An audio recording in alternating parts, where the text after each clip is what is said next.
walking through the woods of the Dungeness National Wildlife Reserve, or refuge, depending on which sign you read, or how you read it, really.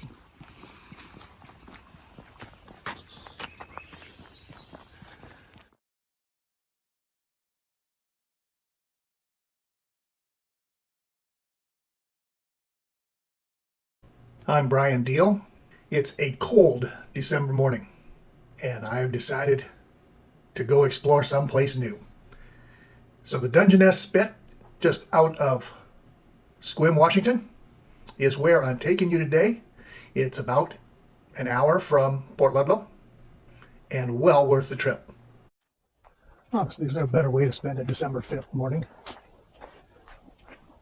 Out here at the Dungeness Spit National Wildlife Reserve. Take a little walk exploring. Come on along.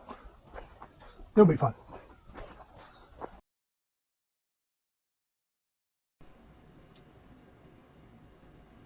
Well, hello again, everybody. I'm Bryan Diehl, and we're back down at the Dungeness Spit, just out of Sequim, Washington. I came down here last Sunday, did a video on the Dungeness Wildlife Reserve, even though I was really hoping to do the lighthouse out here at the Spit. The weather that day was rough, and I did not realize that the Spit was such a long walk, so I didn't have time. Told you I'd come back here again this week, and I'm back. But look at this. We've got at least 20 knot winds. We've got whitecaps everywhere. I think it's probably closer to 30 to 40 knots. And even though the tide is lower today than it was on Sunday at this time, there is no beach. The wind's blowing all the waves up. So that's not going to happen again.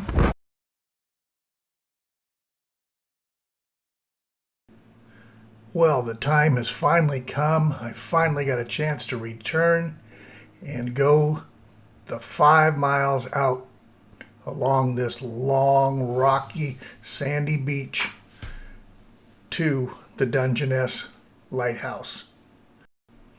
My wife Piper has graciously joined me on this hike today, making it much, much more enjoyable. Along the way, there's beauty every direction. Mount Baker, the Olympics behind you, all manner of seabirds. It's well worth the walk, even though it's long and hard. The Dungeness Spit Light was the first lighthouse on the Strait of Juan to Fuca. Once you're here, there's a ton of information to be shared. There are poster boards and live tours. So enjoy, expect to spend at least an hour at the lighthouse before you turn around for the 2-hour walk back to civilization. So let's take a few minutes to look at it and maybe even go inside.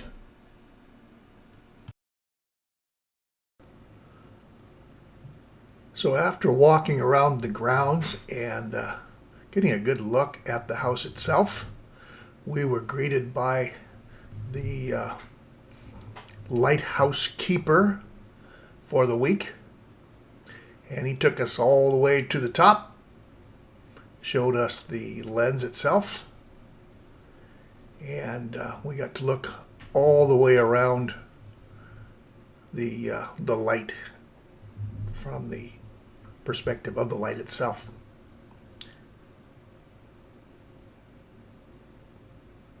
Beautiful views out every direction. Getting to the top of the stairs was a little rough, a little easier coming down. Down below, they've got a museum that's got tons of information for you to read. Look at the pictures. It's got some of the old light bulbs. Outside again, enjoying the grounds. It's really quite beautiful. You can stay there and be the lighthouse keeper. So that's something to look into if you're interested in that sort of thing.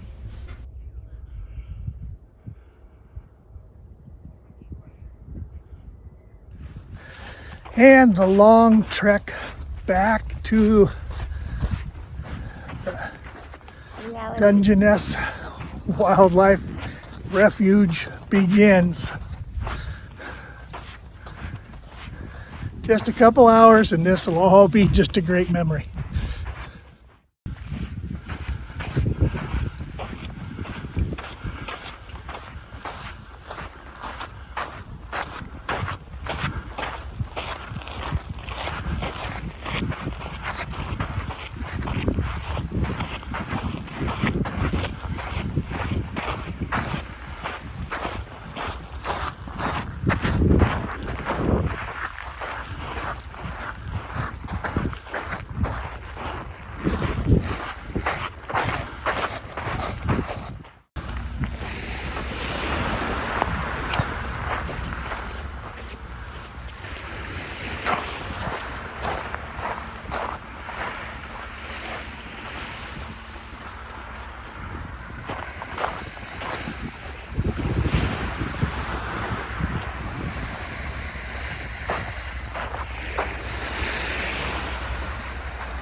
Honestly, can't say I've ever seen the Strait of Juan Fuca this calm for this long.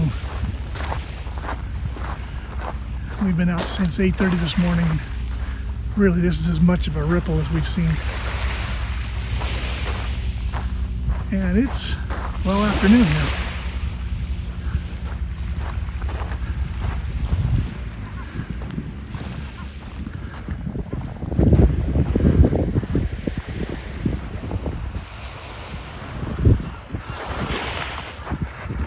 So I honestly can't stress how beautiful this hike is, but I also cannot stress how challenging it is.